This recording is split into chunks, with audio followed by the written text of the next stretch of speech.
శ్రీమాత్రే నమః. మిత్రులందరికీ శుభోదయం.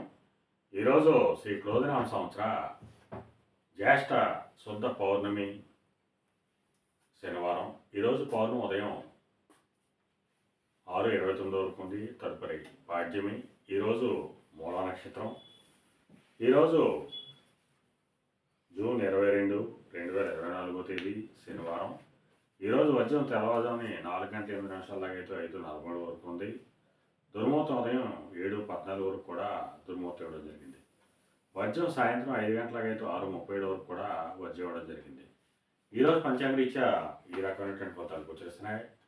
అలాగే ఈరోజు నక్షత్రం అయినటువంటి మూలా నక్షత్రం ఎవరికి రావాలని కోరుతున్నామో మనం పరిశీలించినట్లయితే భరణి, కృత్తిక, మృగశిర, పునరుసు, ఆశ్లేష, పొబ్బ, ఉత్తర, చిత్త, విశాఖ, జ్యేష్ఠ, పూర్వాషాఢ, ఉత్తరాషాఢ, ధనిష్ట, పూర్వభద్ర, రేవతి ఈ నక్షత్రంలో జన్మించినటువంటి మన మిత్రులందరికీ కూడా ఈరోజు నక్షత్రం అనేటువంటి మూల అనుకూలంగా ఉంటుంది. అందువలన ఇప్పుడు చెప్పుకున్నటువంటి నక్షత్ర జాతకులందరికీ ఈరోజు శుభకరంగా ఉండే అవకాశం ఉంది. అలాగే ఈరోజు రాశి ఫలాలను మనం పరిశీలించినట్లయితే మేషరాశిలో జన్మించిన వారికి గత కొద్ది రోజులుగా పడుతున్న ఇబ్బందులు పూర్తిగా తొలగిపోయేటువంటి అవకాశం ఉంది. పితృరాజధానికి సంబంధించి శుభవార్తలు వింటారు. పితృవర్గీయులతో విభేదాలు ఉన్నా, విరోధాలు ఉన్నా అవన్నీ కూడా సమస్య పోయేటువంటి అవకాశం ఉంటుంది. వృషభ రాశిలో జన్మించిన వాళ్ళకి అతి సామాన్యంగా ఉంటుంది. అనారోగ్య సూచన ఉంది. కార్యాటంకాలు ఏర్పడతాయి. ధనవ్యయం కలుగుతుంది. మిథున రాశిలో జన్మించిన వాళ్ళకి కళత్రపూర్వక ధనలాభం కలుగుతుంది. ఒక స్త్రీ వల్ల ధనాదాయ వనరులు పెరిగేటువంటి అవకాశం ఉంటుంది. కర్కాటక రాశిలో జన్మించిన వాళ్ళకి అంతర్గత బహిర్గత శత్రువుల వల్ల అనేక ఇబ్బందులు ఎదుర్కొనే అవకాశం ఉంది. అందువల్ల శత్రువుల పట్ల అప్రమత్తంగా ఉండవలసిందిగా తెలియజేయడం జరుగుతుంది.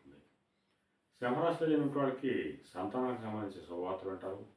వారికి సంబంధించి తీసుకున్న నిర్ణయాలన్నీ కూడా ఈరోజు సఫలమయ్యేటువంటి అవకాశం ఉంది. కన్యా రాశిలో జన్మించిన వాళ్ళకి ఆకస్మిక ప్రయాణాలు చేయవలసిన అవసరం ఉంటుంది. అటువంటి ప్రయాణాల్లో ప్రమాదాలు ఉంటాయి కాబట్టి తగిన జాగ్రత్తలు తీసుకోవాల్సిందిగా తెలియజేయడం జరుగుతుంది. తులారాశిలో జన్మించిన వాళ్ళకి పరాక్రమమైనటువంటి ఆదాయ వనరులు ఏర్పడతాయి. వీరు తలపెట్టినటువంటి ఏ కార్యక్రమమైనా కానీ ఈరోజు విజయవంతంగా పూర్తయ్యేటువంటి అవకాశం ఉంది. వృశ్చిక రాశిలో జన్మించిన వాళ్ళకి ధనాదాయం పెరుగుతుంది. ఆదాయ వనరులు ఏర్పడేటువంటి అవకాశం ఉంటుంది. ధనురాశిలో జన్మించిన వాళ్ళకి గత 3 రోజులుగా పడుతున్న ఇబ్బందులు పూర్తిగా తొలగి కొద్దిపాటి కార్యం కలిగేటువంటి అవకాశం ఉంటుంది. మకర రాశిలో జన్మించిన వాళ్ళకి అతి సామాన్యంగా ఉంటుంది. ఆరోగ్యభంగా ఏర్పడుతుంది. కార్యాటంకాలు ఏర్పడతాయి. ధనవ్యయం కలుగుతుంది. కుంభరాశిలో జన్మించిన వాళ్ళకి చేసేటువంటి వ్యాపారాలు లాభసాటిగా సాగుతాయి. నూతన వ్యాపార భాగస్వామ్య పొందలు కలిసి వచ్చేటువంటి అవకాశం ఉంటుంది.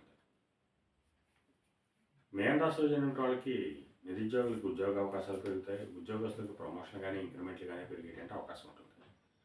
ఈరోజు ద్వాదశ రాశి యొక్క ఫలితాలు ఈ రకంగా తెలియజేయడం జరిగింది. అలాగే ఈరోజు రవిశని కలయిక వచ్చింది.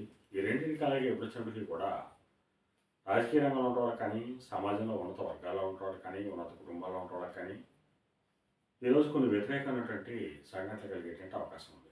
అందువల్ల ఆయా రంగంలో ఉన్నటువంటి మన మిత్రులు మిక్కిలి అప్రమత్తంగా ఉండవలసిందిగా తెలియజేయడం జరుగుతుంది. అలాగే ఈరోజు జీవ సంబంధ వ్యాపారాలు చేసిన వాళ్ళకి కానీ, మత్తు వ్యాపారాలు చేసిన వాళ్ళకి కానీ ఈరోజు మిక్కిలి శుభదాయకంగా లాభదాయకంగా ఉండే అవకాశం ఉంది. అలాగే ఈరోజు ఆ పరమేశ్వరుని ఆవుపాలతో అభిషేకించినట్లయితే సర్వశుభాలు కలుగుతాయని చెప్పి శాస్త్రీత్యా తెలియజేయడం జరుగుతుంది.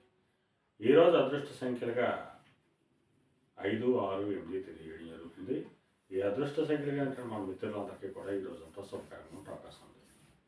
అలాగే ఈరోజు లేత ఆకుపచ్చ వస్త్రాలు కానీ, లేదా లేత నీలిరంగు వస్త్రాలు కానీ, లేదా దవడ వస్త్రాలు కానీ ధరించినట్లయితే సర్వశుభాలు కలుగుతాయని చెప్పి శాస్త్రీత్యా తెలియజేయడం జరుగుతుంది.